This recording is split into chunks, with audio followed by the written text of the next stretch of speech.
Sorry for that hiccup, guys. I had to set up a new machine today, and so my clicking is a little off. I'm doing little things manually here today. So let's go ahead and get started. Welcome, everybody, to our weekly edition of HI Local Chapters live stream show.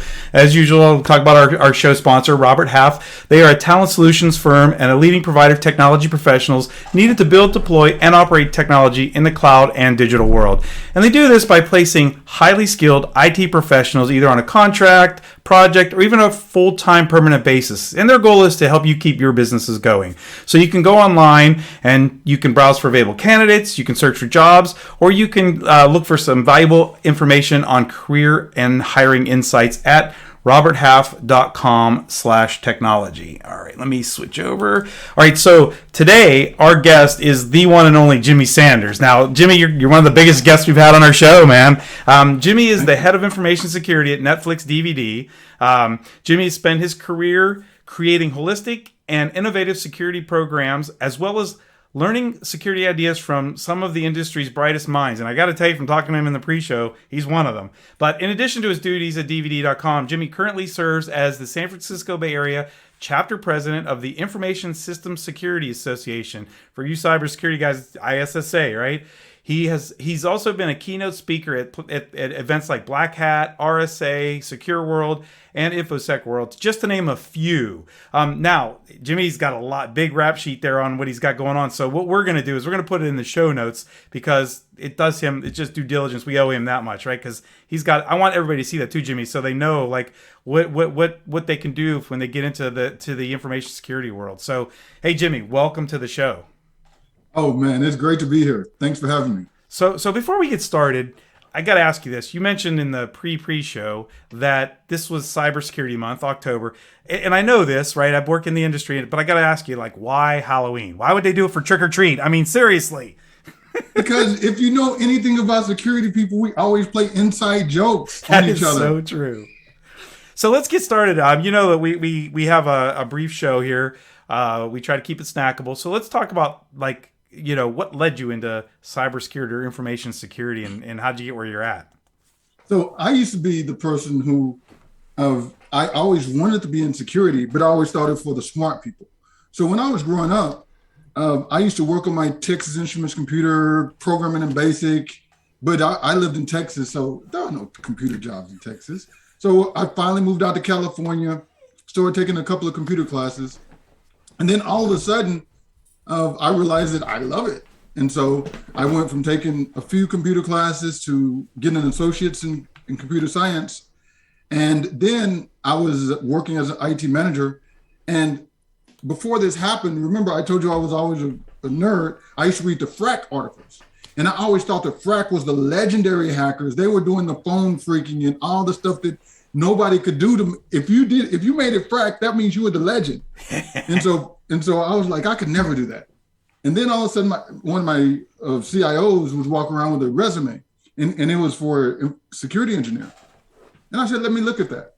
And then I looked at it and I said, check, I can do that, I can do that, I can do that. Let me try this position. He said, okay, we'll give you 3 months. And that 3 months it's been a good time for him now. Wow. You know, and it's funny, you talk like 3 months, you know, I shared with you my story in the pre-show, like how, you know, we talk about how to get there. And so, you know, one of the things I'd like you to share with the audience is like some of your recommendations on getting to where you are, where anybody wants to be. Let's put it that way, right? Because it's where you want to be, not where Jimmy is or where Tom is. And this is the whole point, is that not everybody want to run security for a company. Not everybody wants to be an auditor. The thing to figure out is where you want to be. And the way you can do that is one of the things that during this pandemic has shown us is the people who are interconnected are the ones who can accelerate the fastest. So find peers. I don't care if it's ISSA, ISC squared, whatever organization. That's one of the easiest things, because the reason why I say that is my salary almost doubled every new job because I met people and they would tell me their salaries and I thought they were lying. I was like, nobody makes over $100,000 doing that. Nobody makes that. And so the interconnectedness. The other thing is closed mouth. If you don't speak up, if you don't actually state what you want, then nobody will even know that you want it because you won't even be visible. They'll think that you're content doing what you're doing. Yeah. And don't be closed. I mean, open mouth, don't be open mouth with the malintentions or say it's snarky, but have evidence to back you up. Right. And the other big thing, and I say this a lot, is overnight success. I've been the president for San Francisco ISSA for 7 years. 7 years, yeah. I've been speaking things for the last, 10 years. And it's only in the last maybe 3 to 4 years that I've traveled the world speaking on security. But the things that I'm saying now, I've been saying relatively consistent, but it's that grind factor. It's just because people are always watching you, even when you're not watching yourself. So true. So true. Yeah. No, and it's funny because I just started speaking, and I'm in the beginning stages of that, right? Like at conferences and my industry and things. And I thought, first of all, who wants to hear me? And like you said, but I found that because I didn't have anything to tell. At least I didn't think I did. But now that I'm doing it, it's like the things I've been saying for years and years, except now I'm self-aware. So I'm going, okay, now I need to try things before I speak so I can, add on to that, things and stuff. So yeah. So let's talk about, we talked where where you got in things. Let's talk about overnight success. How do we go from 0 to Jimmy and how long does that take? Oh, and that's the funny story is honestly, it's a multitude of things that happens, right? And so because I'm a Black man, it's the weird thing because a lot of conferences want to show more diversity, but they don't want to pick just somebody who's colored to speak. And so they have to, so you have that going for you or you don't have that going for you. Then the other thing is, the good thing about technology is how do you prove that you're skilled? And so by being consistently learning about new technology, working on emerging technology sectors, and that's another thing that I do. So I'm on the board for ISSA International, so I lead up the emerging technologies division. So by cutting your teeth, trying the things that are still experimental, because everything that we're doing now was always worked in some research lab years ago. So keep cutting your teeth on things that haven't been done before. And then you'll be considered, maybe a thought leader. I don't want to say leader, but a thought leader or innovator or somebody who's driving change. Yeah. Because one of the big things that I say, and I was at a conference today that I love, was that we're making the future right now. So always remember that we are making the future right now. That is true. And I shared with you my story. I just started a new job and I got a chance. They're looking at me like I'm some guy. I love this, and I'm not going to name where I'm at. I'm sure people can check it out. But they're not bad people. But it was funny. They look at me like, "Well, you came from Carnegie Mellon University. You got to be the smartest guy on the planet." I'm like, "Oh no," because I know you're from a more mature environment. I'm like, don't assume that. We're all in this together, and we're learning from experience. And but I love the fact that I'm jumping into an organization in a situation where I get to contribute. I get to help drive where this big company is going. And that's the thing that every employee wants to feel like their energy is helping the company move in a positive direction. Most of the disgruntled employees that I know of are thinking that they're working on projects that are dead ends, or that they're not actually, they're an employee of the company, but they're not actually attributing to the company's success. So when you get to that situation, what do you do? Because I know I find a lot of people that I have working for me in that situation, they never seem to go anywhere. I left. but that's the truth. So for me, everything about my nature and my interaction with people revolves around transparency. So you need to be transparent in terms of your expectations. Thank you. But you also need to be you need to be transparent in terms of talking to people and not waiting till your review time, not waiting till your manager comes by, for you to have that conversation that says, do I have potential to go to this next position?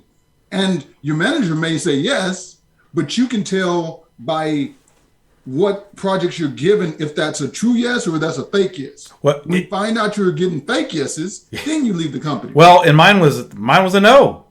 Yeah. They told me I was where that was, and it wasn't like my performance or anything because I got great reviews. It was, there's no place else for you to go here. And I'm like, well, I need to do more. And so that's the thing. You can't blame the company. So you have to ask yourself. I always call it the mirror test. And the mirror test simply means I look at myself in the mirror and I ask myself, am I doing what I'm supposed to be doing to make it to that next position? Thank you. Yeah, yeah, and my wife even told me. I learned this many years ago. She's a smart woman. She said, this is like the dating thing. It's not them. It's you. You've outgrown, or you. And I'm like, and I was mad at her at first when she did not this job, but she told me that a couple jobs ago, and then I learned like we're going to talk here in a few minutes. We got a few minutes of like about getting there, the resilience and the grit of it. But that's what it was. It was like I'm not ambitious to make $1 million. Matter of fact, most of the time money doesn't drive me, although I expect it to come with it. But it was like, I want to do more. I want to be more. And that's what's always driven me. And Wait. See, I got to stop you short right here, Tom. Yeah, go ahead. Because here's the problem. Whenever you never put a salary cap on yourself. Oh, no, I didn't do that. No, yeah. We're always driven to make $1 trillion.